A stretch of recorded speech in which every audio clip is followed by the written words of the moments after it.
I wanted to ask you guys was something else that another reason that NASA wanted to investigate Gale Crater and Mount Sharp. Apparently, the mountain in itself is an anomaly because I gather it's unusual for a mountain to be that much higher than the rim of the crater. And of course, you know, my imagination started running riot, and I thought, well, is it at all possible that there's something in that mountain that they're interested in as well?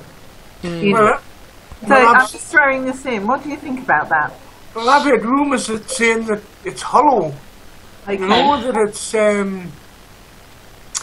that it's not a real mountain, it's been man-made, you know, but with the pictures we're seeing, I mean, I can see that it's lava flow.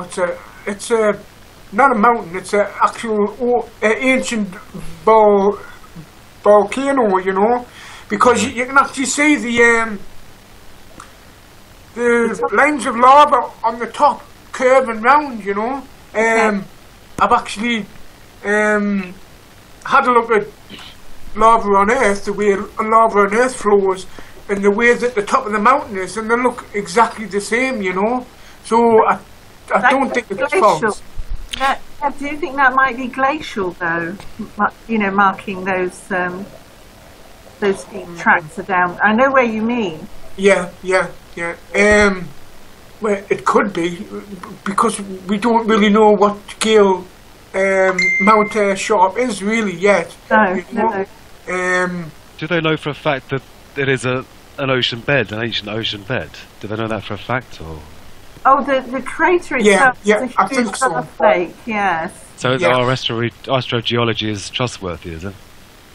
I don't know. Because if that is an ancient ocean bed, and then these things that are on it are ancient, I mean, God, how ancient is that?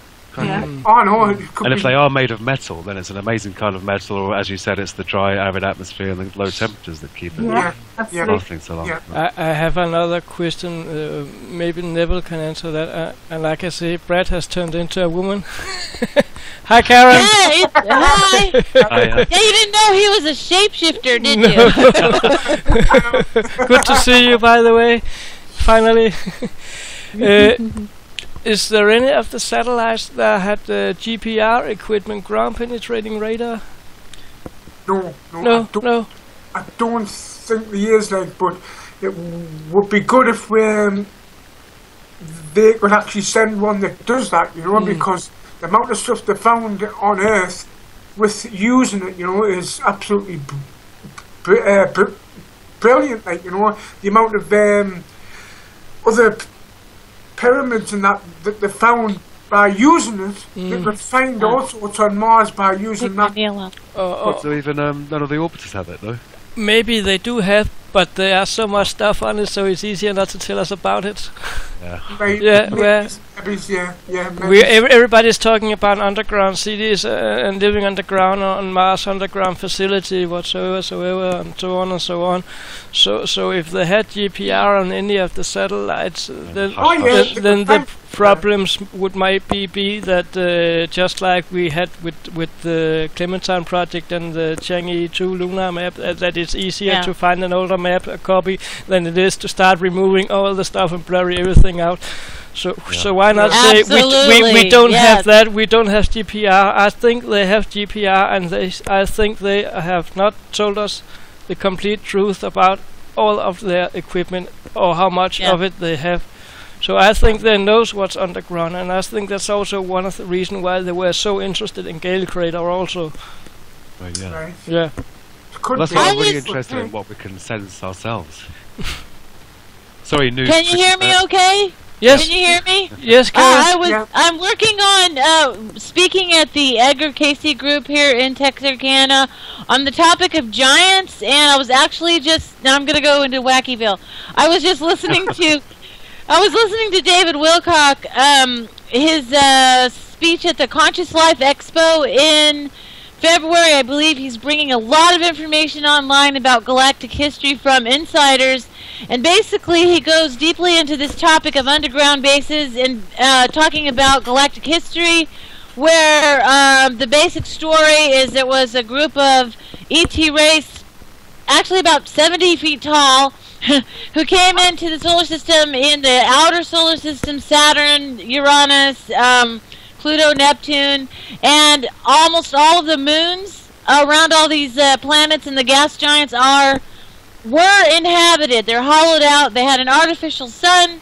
They had the technology to hollow them out, utilize them, but our secret space program is mostly finding them empty at this point.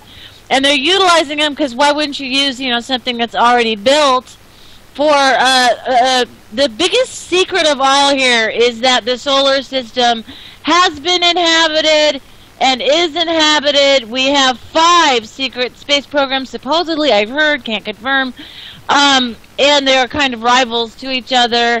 And this information is coming online. Of course, it starts in the plausible deniability realm of who gets to tell the secret. They make sure it's somebody who they've already, made to look kind of kooky and crazy. Can't debunk. However, that's the story coming online. And then what's happening with the work that Brett and I are doing, you guys are doing. I was last night being interviewed by Janet and Sasha Leston of Aquarian Radio about the story of the Anunnaki. We've been tracking information from what's called the ancient Pelagian Empire, which was when these guys came. Basically, the deal is, generally speaking, you don't make a base or land on a surface of a planet because of all the asteroids and cataclysms and lack of control of the environment. So basically, these beings come and they go from their mothership, and they will make a colony underground first. And then maybe later they might build something on the surface, depending on if they can live on the surface. So we actually have an ancient history here on Earth where we have beings who came from the moon. And by the way, in Albanian, which is kind of a mother language to Europe, the word Anunnaki is actually Hanu-na-ki, means from the moon came. From the moon came. So when Zachariah Sitchin gave us when Zachariah Sitchin gave us that they came from heaven, right? His translation, you got to realize he was a CIA asset and he was a Chaldean magi, kind of guy. And so he didn't exactly give us. He gave us as much as he could about this ancient history. However, he was. Controlled as to what he could release and what he couldn't. And Brett and my studies of ancient history, we've connected with this Albanian group who's an Albanian linguist, and he's giving updates to these words that indicate that the part of European history is that there was a group of people who came in, lived on Mars, came and lived on Moon Base, and then came down underground first. And the word Pelagi means the earth, or emerging from the earth, okay?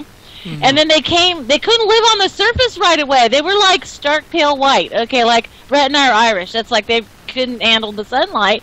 So they interbred with the locals. That's the story of the Nephilim or whatever. These stories are difficult to interpret. But basically, once they were able to mate with the local inhabitants, their descendants were able to then live on the surface. So this is kind of a sketch of this new information coming in from multiple sources. I'm trying to bring the #1 linguist on this topic from Albania. He doesn't speak a stitch of English. I'm trying to bring he's going to have his book about the ancient language. The Albanian ancient language is actually Atlantean. You can take his language, use the Pelagian alphabet, and you can read the Atlantean text that we're not told exists, right? There's a big story here, and the underground base is crucial to it because that's the modus operandi. If you're running around worlds that might have some weird methane atmosphere or all kinds of things, you cannot live on the surface first.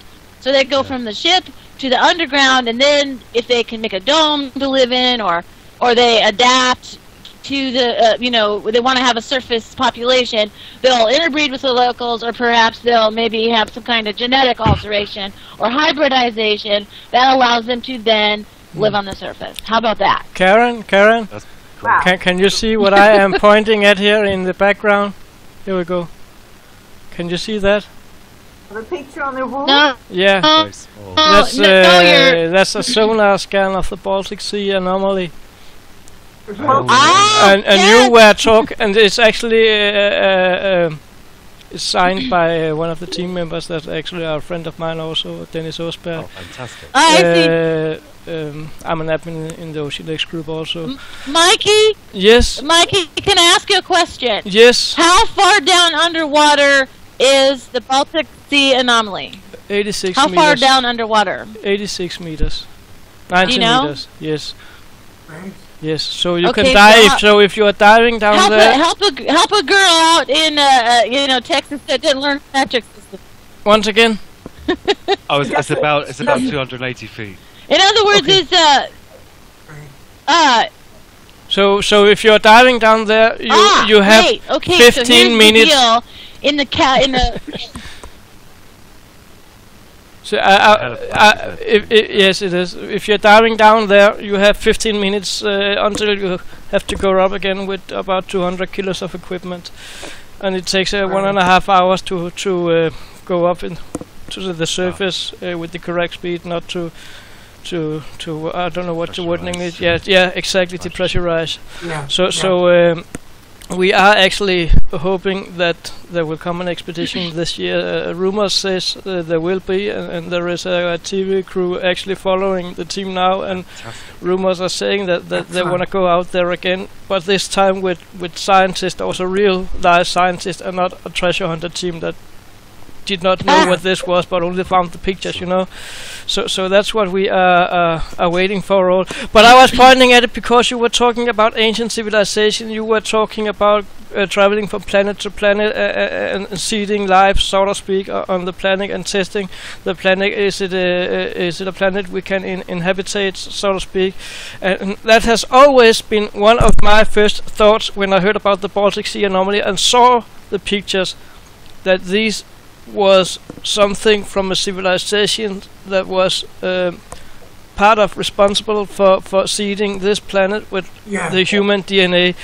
I don't deny that it could be a rock, but I don't believe it as such. One possibility for that anomaly is that there was various cataclysms that occurred throughout our ancient history that brought the sea level up 400 feet. So all over the sea floor that we currently have, off the coast of Cuba, off the coast of Guam, off the coast of Australia, etc., etc., etc.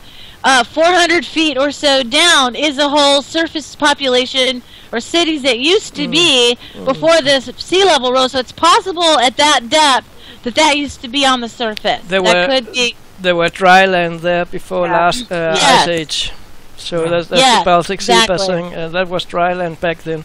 So and we have there has been a lot of theories presented, and when I am talking now, I only represent myself and my belief. I don't represent the team. I don't represent the Ocean X group, though I am an admin in it. But we are talking about this topic now in another group, that's Mars Moon Space group, and admins talk here. So I only represent myself and my belief when I am talking here. And I remember one of the first thing I saw was this a track from the object that was supposed to be 1,500 meters long, where it looked like something had hit the seabed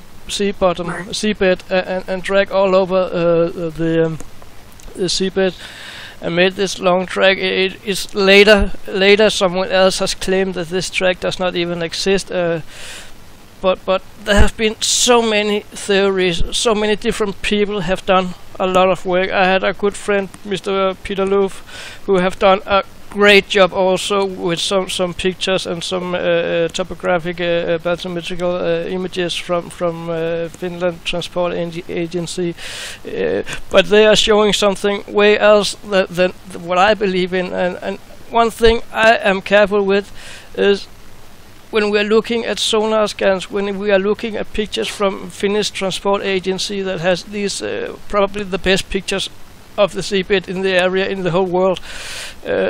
then we must remember we only see the surface, and if you throw something in the bottom of the sea, leave it there for 11,000 years, then take a sonar scan or a topographic image of the same object as you thrown in the sea, then you would see something that looked like a rock 13,000 years later. You will see something that's covered in silt, and you will see things laying about it. Maybe rocks will laying on top of it, and so on and so on.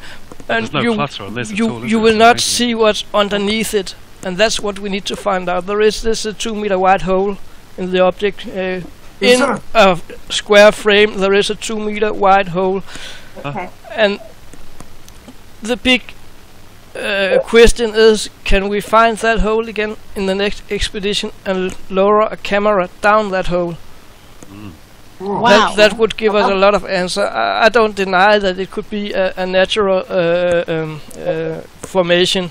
The possibility is there, but I just don't believe it. No, because we haven't seen what's underneath it. I've done a lot of studies on that, also looking at pictures and looking at Stefan Hågebond's pictures. That's the master diver, and this Stefan is an instructor, diving instructor. He teach people to dive, and he has been doing many thousand dives, and he knows what you're talking about. And I remember a clip from a YouTube video on a cruise where he talks about this, and the way he looks and the way he says it. He says, "This is not possible. This could be just a rock." A man that has done thousands of dives and respected diving instructor saying that this is not a rock. That's a man I believe. Right. Yeah. Absolutely. Wonderful. Thomas, sorry to interrupt. Thomas, isn't there another anomaly that's been discovered next to it, or near to it? Yes, there is. Your camera is gone again. My camera? Yeah, I have to turn it on if you want to join us with your face. Yes, there was A1. A1 is the one we see on top here behind me. Yes. There. Yeah. And there was A2, and last year there came some new scans, sonar scans of A2, and in those scans, it's a shame I can't share it on the screen, but I will put it on later. So you're probably, when you're watching this now, watching a picture that we cannot see before this is edited. So there was what looks like a 27-meter long square object, 7 meters wide, and it looked like it was what you call it, an obelisk, what you call it, some of those you had in ancient Egypt also. Or a pillar. A giant pillar or some kind that was tilted over and laying on the floor. Of course, it could be anything else. It could be a trick of light, of course, but I don't think so. And there was some other few things on those images that also was suspicious. But again, we are looking at a sonar scan. We are looking at, was it a blue view or just a normal? Anyway, we must remember the scans are made with a sound wave that are coming back, so it's not an actual picture we are looking at, like when we are taking a picture with a camera. It's a picture generated from data sent back from sound wave that are thrown to the bottom and then come back, and then you can see what the sound wave, how they reacted, and create a kind of a picture to see edges and stuff like that. So we have to be careful with saying too much by looking at those pictures. That was one of the first things I learned when I joined the group back in 2012. So, Thomas, can I ask you, what are your personal thoughts as to what it might be? Have you got any idea at all? I really wished that I could say that it was a UFO, but I cannot say it's a UFO. Because I cannot prove it. I believed it very much in the beginning that it was a crashed UFO. I also made some videos about it with some illustrations, what you call it, animations. I can give a link to it later. with my thoughts on it, and again, it's only mine. I don't represent the team or the Oceanic group. It's all.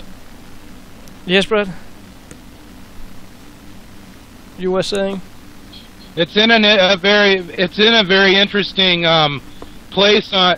Yeah, it's in a very interesting place on Earth, and it's located in what used to be Hyperborea, you know. Mm. And this area probably had a city of some kind, you know, an ancient city or a temple or something like that. So that's what we could be looking at. It could be part of a temple or something. And that was my second thought, that this could have been a part of an ancient construction building that is still partial intact, but an entranceway. Exactly, to something underneath it also. We must remember when they did the first dives and had the ROV remote operated vehicle with them, with a long wire and a remote control. Of course, it constantly broke down. The lights went out. Some of the motor stopped working, and they sent it down again, and it didn't work, and it didn't film, and they had to take it up and put it in again. And then they thought they were going in They thought they were going directly against the Anomaly, but it turned out that the compass keep making a deviation, so they actually ended up 150 meters the other way. But on their screen, it was saying it was going directly against the object. So they had to put the ROV in, have it as I remember it. I might be wrong, but as I remember it, they followed the ROV just underneath the surface till they reached the object, and then they went straight down from there, so they wouldn't have to go 80 meters down and then find the object underwater 80 meters down. They had a lot of electronical interference. The satellite phones on the ship did not work when they were near the object also, and NATO ships were constant around the team at the time. When they were out there. Expedition for this year, do you think, or what? Yeah. Any idea when the new expedition will be? Will it be this year, or? I hope it will be this year. If you look at the last update I actually made for the team from a little YouTube video that's 45 seconds long, it says that the team is now got new possibilities to travel to the Anomaly again, because they have a TV crew following the team, following them, and in their daily doings and stuff like that, and that had opened for the possibility maybe to go to the Anomaly again and make one or two new documentaries about it. But nothing is for sure, and everything can change from day to day. We have seen that before with when we had Titan production working with the team also, that grew with the team also. We have over 30 hours of ROV footage from the object, showing the object, around the object, and the production company that was working with the team first, when they made the first documentary, has all those 30 hours of footage, but they won't release it. Is this Titan? Titan. Yeah, I was just reading about that. Yeah. Sorry, Titan. Yeah. So they have actually everything we want to see, and the footage they have could maybe show us it's just a rock. It could also show us it's something else, way more interesting than just a rock. But Titan had paid a lot of money to do those recordings, and so they own and have the rights for this footage, and they won't give it up unless someone wants to buy them. We have tried contacted Titan. I have been reading to them multiple times also, never gotten an answer, and the leadership in Titan had changed one or two times since 2011 now. So I actually, to be honest, I don't think those working in Titan back then with the team actually are in the company anymore. So now these footage are just laying in an archive, and none of those who works at Titan now actually knows what it is or where it is or what they actually got there. But what they know is Oh that man, I hope it's not one of those situations where someone buys your stuff in order to just put it away forever. no, They do that. I don't think so. The last thing I heard from Titan was that they did not knew where it was, but that I cannot confirm that. It was written on Facebook, and so that's just a rumor. But that was some of the last thing I heard about the footage, the lost footage from the Baltic Sea anomaly. But is it the only copy? What about the expedition team themselves? They must have originals, I assume. They handle over all the footage to Titan. And we were so lucky that one of our admins had some skills as a 3D animator also, and he got some of the footage back then, and he got access to their files over the internet. But back at the time, back then we didn't suspect that things like that would happen. So those who actually had access to it did not copy it or saw everything on Sounds it. Sounds familiar. Because we believed that this would be a success. So So that's about the Baltic Sea anomaly. It's a long story, and again, awesome. Because this is gonna go on Facebook now, where we are sitting and talking about this. I only represent myself in my beliefs and thought when I'm talking here now. I don't represent anybody else. No team, no production companies, no people, only myself. So this is my thoughts and my belief. So just so I won't get sued by anyone for saying anything. Yeah, no, our human experience. So human experience is more valid than anything. You know, we're all very special people because we haven't, been bought. You know what I mean? Exactly. No. Exactly. I know what so that's what makes us very special. We're after the truth, and the truth is not for sale. It's not mysterious enough. The truth is self-funded. And this is where this very first UFAH conference on Skype is gonna end. We have been over a few topics. We have been over the Baltic Sea anomaly. We have been over Mars anomalies. We have been over NASA. We have been over Fakery. We have been over a little bit of everything. And I hope you enjoyed our conversation here. And if you did like it, then please check out the link in the YouTube video description to our UFAH site, where you can find direct link to all the different groups on Facebook that are represented here. We are, as you see on this picture here, Mars Discoveries and Solar System Anomalies, and that's by Coach Billy Carson. There is the Mars Moon Space Photozoom Club, that's my club. There's the EMI by Rami, and there's WhatsAppinthesky.com by Will Farrar, and there is Lars Lunar Anomaly Research Society by Brett Colin Sheppard, and there is Alien Life by Neville Thompson. Please come in and join our groups and support our work with your likes. I hope you enjoyed this very first conference. I can guarantee you there are more to come.